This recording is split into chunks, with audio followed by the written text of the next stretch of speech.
हाँ जी, नमस्कार सभी का। डे 17 एनसीईआरटी इकोनॉमी के लेक्चर 5 में सबका स्वागत है।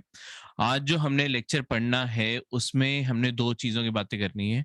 एक तो ह्यूमन कैपिटल क्या होता है और ह्यूमन कैपिटल कैसे तैयार किया जाता है, और एम्प्लॉयमेंट और अनएम्प्लॉयमेंट की हमने कुछ डेटाज और कैसी कैसी एम्प्लॉयमेंट्स होती हैं उसके बारे में हमने स्टडी करना है। तो सबसे पहले ह्यूमन कैपिटल कैसे फॉर्मेशन होती है। देखो, ह्यूमन कैपिटल कैपिटल वर्ड का अपने आप में मतलब क्या है। देखो, कैपिटल वर्ड किसी भी ऐसी चीज को रेफर किया जाता है जो एसेट हो, जो आगे किसी और चीज को बनाने में यूज करने में हेल्प कर सके। ठीक है। अब एसेट मतलब कैपिटल एक तरह से जो हम यूजुअली जिन चीजों को रेफर करते हैं, जैसे कि आपका फिजिकल कैपिटल। एक और साथ में चीज बता दूं, फिजिकल कैपिटल क्या होता है। देखो, फिजिकल कैपिटल हम जितनी भी मशीन्स बनाते हैं वो आगे अगर हमारी हेल्प कर रही हैं और चीजें बनाने में, हमारा काम आसान करने में, वो फिजिकल कैपिटल है। ठीक है। कैपिटल वर्ड इकोनॉमी के अंदर हम पैसे को भी रेफर करते हैं, क्योंकि पैसा भी हमें, जो मनी है, मनी आप कहीं पे भी खर्च कर सकते हो, वो आपको आगे और सर्विसेज या और प्रोडक्ट्स खरीदने में हमेशा मदद करता है। ठीक है। वहीं पे अगर मैं बात करूं ह्यूमन कैपिटल की, ह्यूमन कैपिटल हम तब रेफर करेंगे जब हम एक ह्यूमन बीइंग को, एक इंसान को इस तरीके से तैयार कर सकें कि वो हमारे लिए एक एसेट बन सके।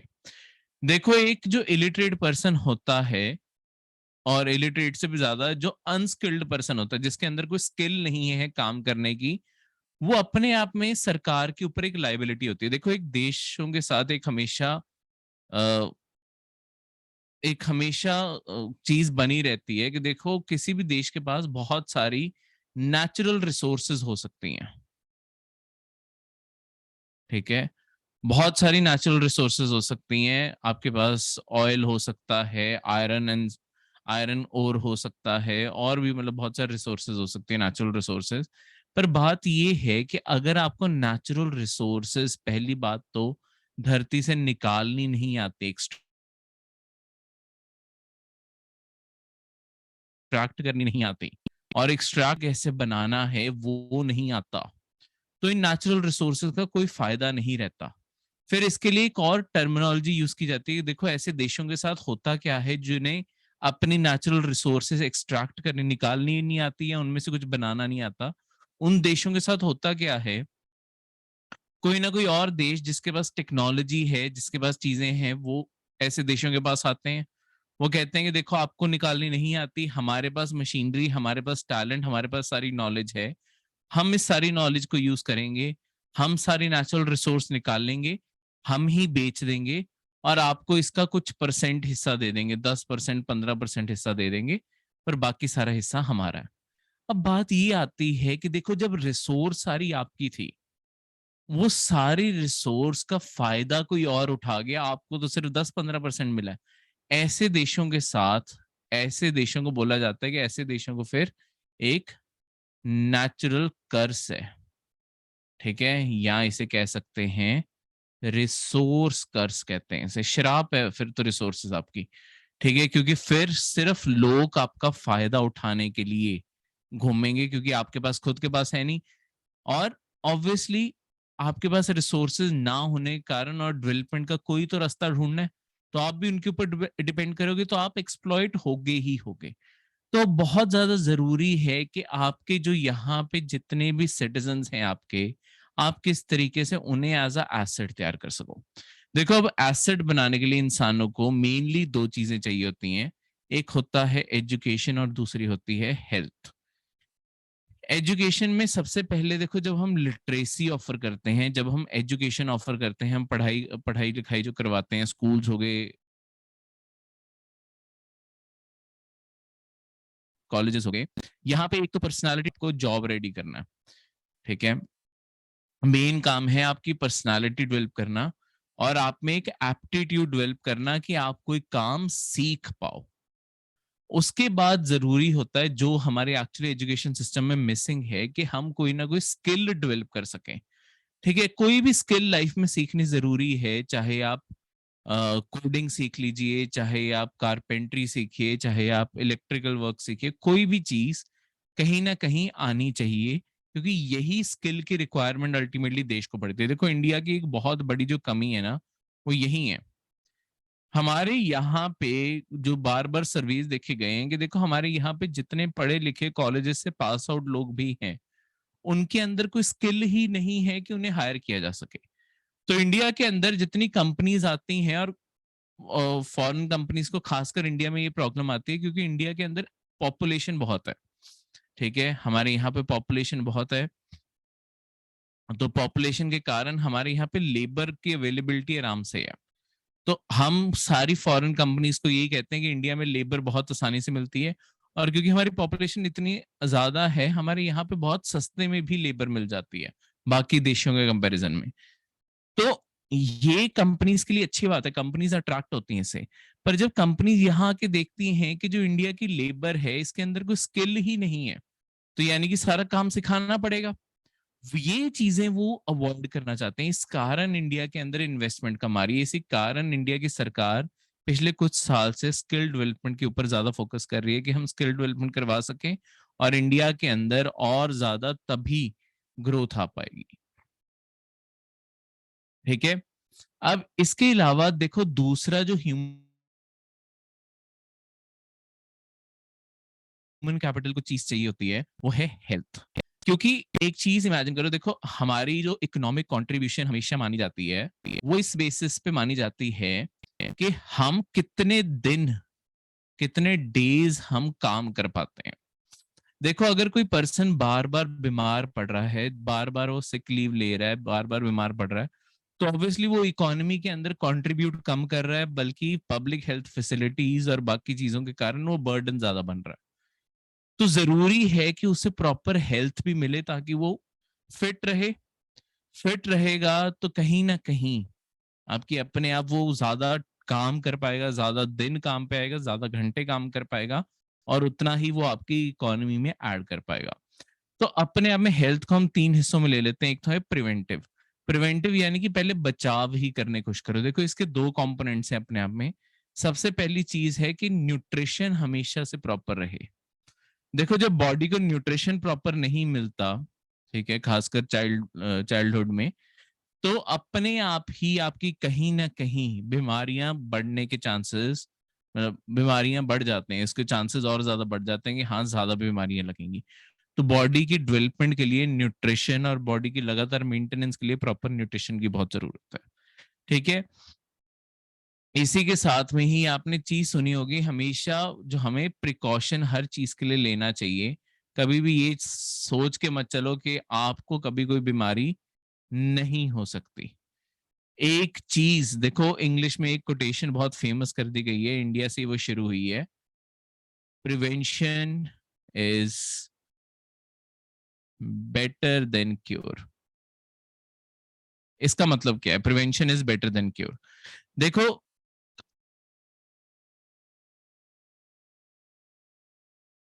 कभी भी इलाज से हमेशा ही, अगर एक हो गई बॉडी को कुछ ना कुछ तो इफेक्ट करके ही जाएगी। तो अगर आप उसे प्रिवेंट ही कर सको तो आपके लिए सबसे बेस्ट चीज वो है। ये आपके इंडिया के एंशियंट टाइम्स में एक फिजिशियन रहे हैं, चरक, उनके द्वारा ये कोड दी गई थी। बाद में आपके वेस्टर्न ने भी सेम चीजें बोली, तो तभी इंग्लिश में कोटेशन फेमस है, पर ये चरक ने बहुत साल पहले ही बोल दी थी। ये एंशियंट टाइम में इंडिया के अंदर फिजिशियन रहे हैं चरक, जिन्होंने हड्डियों का काउंट भी किसी जमाने में किया था। ये भी बताया था कि हम बीमार क्यों पड़ते हैं, क्योंकि हमारी बॉडी में तीन चीजें होती हैं, वट, पट और कप। हमारी बॉडी ग्रो कर रही है, ठीक है, हमारी बॉडी ट्रांसफॉर्म कर रही है, और हमारी बॉडी को मूवमेंट चाहिए। अगर इन तीनों में से किसी भी एक चीज में प्रॉब्लम आएगी तो हम बीमार पड़ेंगे ही पड़ेंगे। इनका कहना था इन तीनों चीजों के अंदर बैलेंस बनाए रखो, आप कभी भी बीमार ही नहीं पड़ोगे। फिर आता है हमारा क्यूरेटिव। क्यूरेटिव के अंदर हमारे सारे हॉस्पिटल सिस्टम्स भी आ जाते हैं। और क्यूरेटिव में देखो हम इस टाइम पे क्या कर रहे हैं, एक तो हमारी एलोपैथी है, जितने भी हमारे वेस्टर्न मेडिसिन के अकॉर्डिंग हम जो काम कर रहे हैं। इसके अलावा इंडिया कोशिश कर रहा है, हमने मिनिस्ट्री भी बनाई हुई है, अपना खुद का जो नेचुरल आयुर्वेदिक सिस्टम है इसे भी हम प्रमोट करने की कोशिश करें। आयुष, आयुर्वेदा, यूनानी, ठीक है, योगा, यूनानी, सिद्ध और आपकी होम्योपैथी, ये सारी चीजों को भी हम प्रमोट करने की कोशिश कर रहे हैं। देखो बहुत सारी चीजें आज जो वेस्ट में चल रही है ना, वो इंडिया के सिस्टम में ऑलरेडी एग्जिस्ट करती है। देखो कई बार आपने सुना होगा कि लोग डिटॉक्स कर रहे हैं। डिटॉक्स में क्या होता है कि कुछ ऐसे पानी लिक्विड्स ऐसे पीना कि बॉडी के अंदर से जितने भी टॉक्सिन्स हैं वो सारे वॉश आउट हो जाए। आयुष के अंदर जो यूनानी है, यूनानी के अंदर ऑलरेडी ये चीज एग्जिस्ट करती है कि बॉडी के अंदर से टॉक्सिन्स वॉश आउट करने के लिए कौन सी चीजें पीनी चाहिए कि सारी बॉडी के अंदर से ये चीजें फ्लश आउट हो जाए अंदर, क्योंकि हमारी बॉडी के अंदर टॉक्सिन्स इकट्ठे हो जाते हैं अगर हमारी डाइट प्रॉपर नहीं है। तो ये सारी चीजें आपकी क्यूरेटिव हेल्थ में आ जाती हैं। लास्ट में सोशल हेल्थ, देखो हर चीज की अवेयरनेस फैलानी बहुत जरूरी है। अगर कोई बीमारी फैल रही है, कैसे उससे बचा जाए, कौन सी वैक्सीनेशन लगवानी चाहिए, वैक्सीनेशन के क्या बेनिफिट हैं। बहुत सारे लोगों ने अभी भी, जैसे कोविड है, बहुत सारे लोगों ने अभी वैक्सीन नहीं लगवाई। उसका मेन कारण है उसके खिलाफ जो लोगों के अंदर परसेप्शन है कि इससे फीवर हो जाता ही हो, तो ऑब्वियसली होगा। सी वैक्सीन कोई इलाज नहीं होती, वैक्सीन एक प्रिवेंशन का ही तरीका होती है। इसीलिए कई लोग वैक्सीन लगवा के डेथ भी होगी। क्यों होगी? क्योंकि लोगों ने ये सोचा वैक्सीन का मतलब है इलाज। जब उन्हें कोविड हुआ वो वैक्सीन लगवाने चले गए। अगर ऑलरेडी बॉडी के अंदर वायरस है और आप मतलब पहले बीमारी महसूस कर रहे हो और आप तब वैक्सीन लगवाने चले जाओ, तो ऑब्वियसली डेथ आएगी। क्यों? क्योंकि वैक्सीन अपने आप में वायरस है।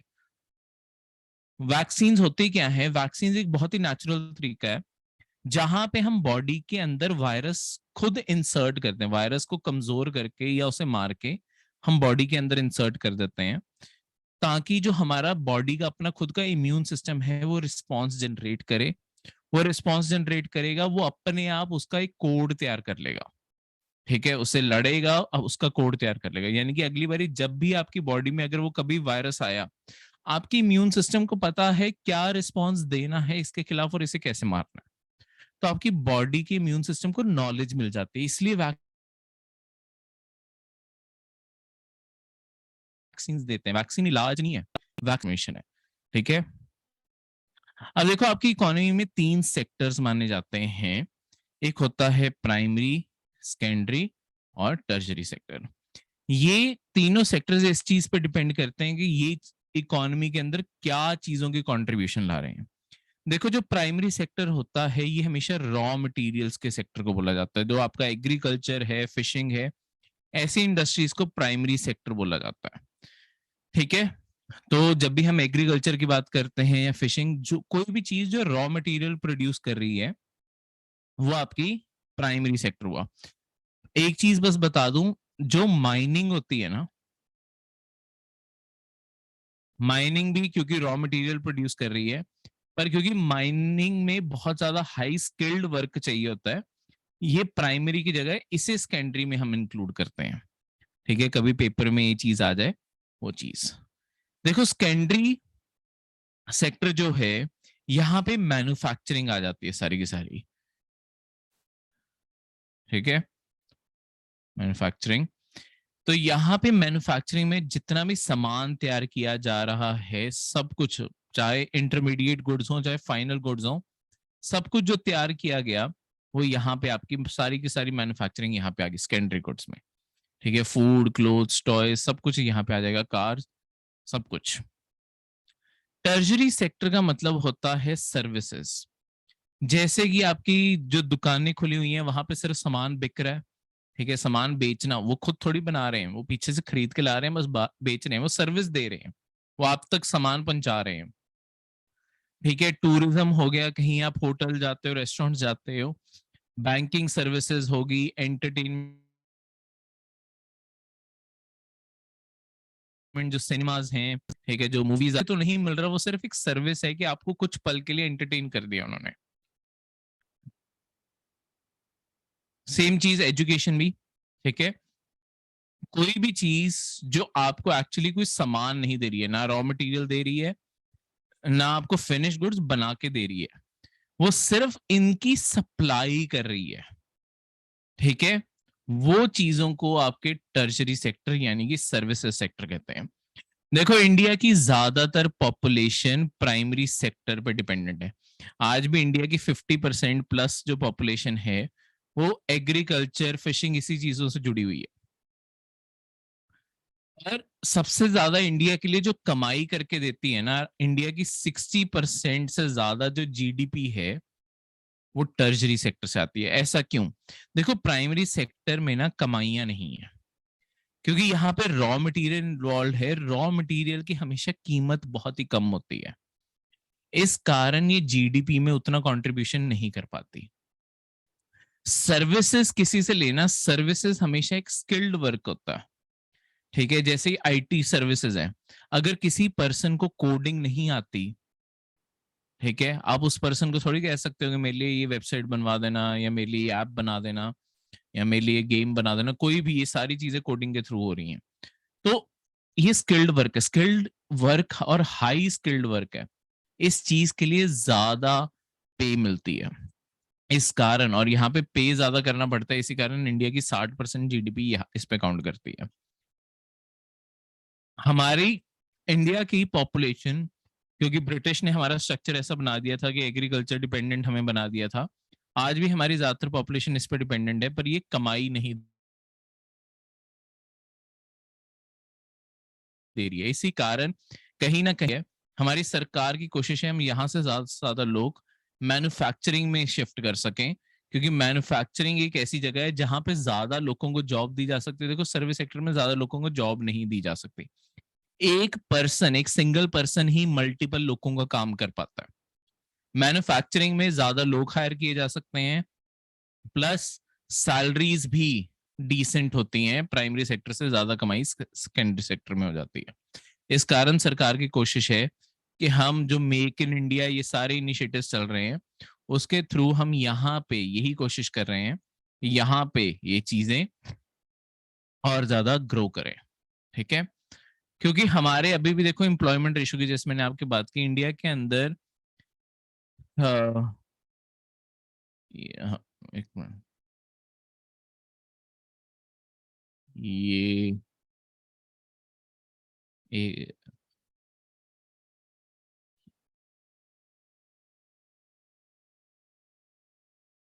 ये इन दोनों का उल्टा हो गया, सॉरी। ठीक है, ये गलती से ये कलर्स उल्टे हो गए हैं। ठीक है, यहाँ पे एग्रीकल्चर आना चाहिए था, सॉरी, ये बहुत बड़ी मिस्टेक है। और यहाँ पे सर्विसेज आना चाहिए था। देखो इंडिया के अंदर 61% जो पॉपुलेशन है वो एग्रीकल्चर पे डिपेंडेंट है, 27% जो है वो सर्विसेज पे है। हमारे इंडिया में ना मैन्युफैक्चरिंग बहुत छोटी है अभी। मैन्युफैक्चरिंग हमारे इंडिया में कोई भी बड़े स्केल की जो फैक्ट्रीज है ना वो ज्यादा नहीं एग्जिस्ट करती, और गवर्नमेंट की कोशिश है कि हम फैक्ट्रीज और ज्यादा बढ़ा सकें और ज्यादा उन्हें स्केल भी कर सकें। इसी से एक तो हमारे एक्सपोर्ट्स भी बढ़ेंगे, और दूसरी लोगों को नौकरियां भी ज्यादा मिलेंगी। तो ये कहीं छोटा है। ठीक है, तो इस चीज से देखो अपने आप में एम्प्लॉयमेंट तीन टाइप की हो सकती है। लोग सेल्फ एम्प्लॉयड हो सकते हैं, जिन्हें मॉडर्न टाइम में गिग वर्कर भी कह देते हैं। अब ये गिग वर्कर क्या होते हैं, या सेल्फ एम्प्लॉयड? देखो सेल्फ एम्प्लॉयड का मतलब है जिन्होंने अपना खुद का, तो अपना खुद का तुम्हारा कोई छोटा मोटा बिजनेस भी हो सकता है, वो भी सेल्फ एम्प्लॉयड है। या आप किसी और के साथ जुड़ के काम कर रहे हो सकते हो, जैसे आपने देखा होगा जोमैटो या स्विगी के जो डिलीवरी पार्टनर्स हैं, या उबर होगी, ओला होगी, जितनी भी कैब सर्विसेज हैं, ये सारी चीजों में क्या है कि देखो ये लोग परमानेंटली उबर, ओला, इन सब के लिए काम नहीं करते। ये जब इनका मन चाहेगा ये ऐप लॉग इन करेंगे, काम करना चाहेंगे काम करेंगे, और उसके बाद ऐप क्लोज करके बस अपने नॉर्मल लाइफ में जा सकते हैं। ऐसे वर्कर्स को आपके सेल्फ एम्प्लॉयड वर्कर्स ही रेफर किया जाता है। ठीक है, क्योंकि वो जब काम करना चाहें तब कर सकते हैं। गिग वर्कर्स क्या होते हैं? गिग वर्कर्स सिर्फ किसी एक प्रोजेक्ट को लेके या किसी एक स्पेसिफिक चीज को लेके ही किसी कंपनी के साथ जुड़े होते हैं। ठीक है, फ्रीलांसर्स भी जिन्हें कह देते हैं। ठीक है, तो ये सारे वर्कर्स भी आपके फ्रीलांसर्स ही हैं, वो जिस कंपनी के लिए जब काम करना चाहें तब कर सकते हैं। तो बेसिकली जो आपके गिग वर्कर होते हैं, ये भी आपके प्रोजेक्ट बेसिस पे काम कर रहे हैं।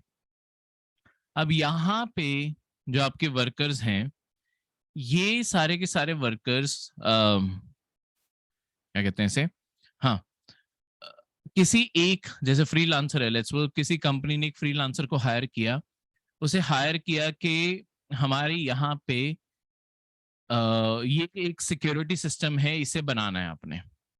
वो पर्सन आया, उसने सारा सिक्योरिटी सिस्टम सेटअप कर दिया। सिक्योरिटी, ये होता है गिग वर्कर। देखो गिग और भी चीजों को रेफर किया जाता है, जैसे आप कई बार देखते हो आपके जो सिंगर्स होते हैं या और स्टैंड अप कॉमेडियन हो गए, कोई भी हो गए, ये कई जगह जाके परफॉर्म करते हैं। अब ये सिंगर्स और ये कॉमेडियंस ये किसी रेस्टोरेंट के लिए काम थोड़ी कर रहे हैं, ये एक रात के लिए वहां पे बस हायर किए गए हैं कि आज यहाँ पे आके एंटरटेन कर दीजिए लोगों को, इसके पैसे लीजिए। ये होता है गिग वर्कर। इंडिया में ट्रेंड है, धीरे धीरे फ्रीलांसर्स इंडिया के अंदर बढ़ते जा रहे हैं। अभी भी हमारे 52% जो वर्क फोर्स है वो कहीं ना कहीं सेल्फ एम्प्लॉयड है, ठीक है। और ये ट्रेंड और ज्यादा ग्रो कर रहा है, कहीं ना कहीं कोविड के बाद और ज्यादा भी इंक्रीज हुआ है कि लोगों को जो फ्रीडम चाहिए जॉब से, उसके कारण फ्रीलांसर्स और ज्यादा बढ़ने लगे हैं। दूसरे होते हैं कैजुअल वेज लेबर, जो रोज के दिहाड़ी के मजदूर हैं। इंडिया के 30% जो वर्क फोर्स है वो दिहाड़ी पे होती है, रोज अगर काम मिला तो मिला, नहीं मिला तो नहीं मिला, तो वो चीजें। और लास्ट में आपके रेगुलर सैलरीड एम्प्लॉयज, जिन्हें सैलरीज मिलती हैं फिक्स, ये अराउंड 20% मेन हैं और 13% वुमेन वर्कर्स हैं, जो आपकी सैलरीड उस पे लगे हुए हैं, कहीं ना कहीं किसी कंपनी के साथ जुड़े हुए हैं और फिक्स सैलरीज पे जॉब कर रहे हैं। लास्ट में एक ग्राफ के बारे में बात करते हैं कि देखो इंडिया के अंदर ना एक अक्सर ही चीज बोली जाती है कि देखो इंडिया की, हम लगातार बात करते हैं कि इंडिया की जीडीपी ग्रो करती जा रही है, पर इंडिया की जीडीपी के लिए एक चीज बोली जाती है कि इंडिया के अंदर ना जॉबलेस ग्रोथ है। जॉबलेस ग्रोथ का मतलब क्या है कि देखो हमारे यहाँ पे जीडीपी तो बढ़ रही है, पर हमारे यहाँ पे नौकरियां नहीं आ रही हैं जितनी जीडीपी बढ़ रही है। और इसका एक बहुत बड़ा सबूत है कि हमारे जो यूथ है, यूथ को जॉब्स नहीं मिल रही हैं, ठीक है। जैसे हमारी ओवरऑल अनएम्प्लॉयमेंट की अगर मैं बात करूं, इंडिया की ओवरऑल अनएम्प्लॉयमेंट पिछले कुछ सालों पे इसी फिगर में अगर मैं सिर्फ यूथ पॉपुलेशन 20 टू 24 एज वाले लोगों को लगाऊं, 22 ईयर में 41.5% जो यूथ है इस एज ग्रुप के ब्रैकेट में, वो अनएम्प्लॉयड घूम रहा है, ठीक है। और अनएम्प्लॉयमेंट की मैं डेफिनेशन बता देता हूं, अभी तो इसमें सबको काउंट नहीं किया जाता। देखो अनएम्प्लॉयड उस पर्सन को माना जाता है जो एक्टिवली मार्केट में जॉब ढूंढ रहा है, एक्टिवली। तो यानी कि लेट्स सपोज अगर आप इस एज ग्रुप में हो, पर अगर आप पढ़ाई कर रहे हो, आप फर्दर स्टडीज के लिए जाना चाहते हो, आपको अनएम्प्लॉयमेंट डेटा में नहीं काउंट किया जाता। एक्टिवली जॉब ढूंढने का मतलब है कि हर जॉब साइट पे आप रजिस्टर कर रहे हो, हर जगह अपना रिज्यूमे भेज रहे हो, ठीक है। बहुत एक्टिवली आप जॉब ढूंढ रहे हो कि मुझे कहीं पे भी नौकरी मिल जाए। ऐसा नहीं है कि अगर आप गवर्नमेंट जॉब का बस टारगेट लगा के बैठे हो तो आप अनएम्प्लॉयड हुए, नहीं, तब आपके मन में सिर्फ एक ही जॉब का टारगेट है। एक्टिवली का मतलब है कहीं पे भी मिल जाए, प्राइवेट में मिल जाए, सरकारी मिल जाए, कुछ भी मिल जाए, नौकरी मिले, ठीक है। सिर्फ उन्हें अनएम्प्लॉयमेंट में गिना जाता है और किसी को नहीं गिना जाता। तो जितने लोग गवर्नमेंट जॉब्स की तैयारी कर रहे हैं, तो कहीं ना कहीं डेफिनेशन इकोनॉमी में ऐसी चेंज होती हैं, डेफिनेशन बदल तो सारा मतलब बदल जाता है, फिगर्स बदल जाती हैं। तो जो लोग नौकरियां ढूंढ रहे हैं एक्टिवली, हर जगह जाके इंटरव्यूज दे रहे हैं, सब कुछ कर रहे हैं, नौकरी उन्हें नहीं मिल रही या उनके टैलेंट के के अकॉर्डिंग उन्हें बिलो नौकरी मिल रही है, तो ऐसे लोगों को हम अनएम्प्लॉयड कहते हैं। तो ऐसे लोग जो एक्टिवली ढूंढ रहे हैं, अभी तो बाकी तो गिन ही नहीं रहे, जो एक्टिवली ढूंढ रहे हैं, उनमें से भी जो यूथ है 20 to 24 ईयर्स में, उनमें से 41.5% अनएम्प्लॉयड है। तो ये एज ग्रुप में यूथ को नौकरियां नहीं मिल रही हैं, ठीक है। तो कहीं ना कहीं प्रॉब्लम यहाँ पे बहुत ज्यादा। तो ये था आपका आज का लेक्चर, मिलते हैं आपको अगले लेक्चर में। Thank you and see you.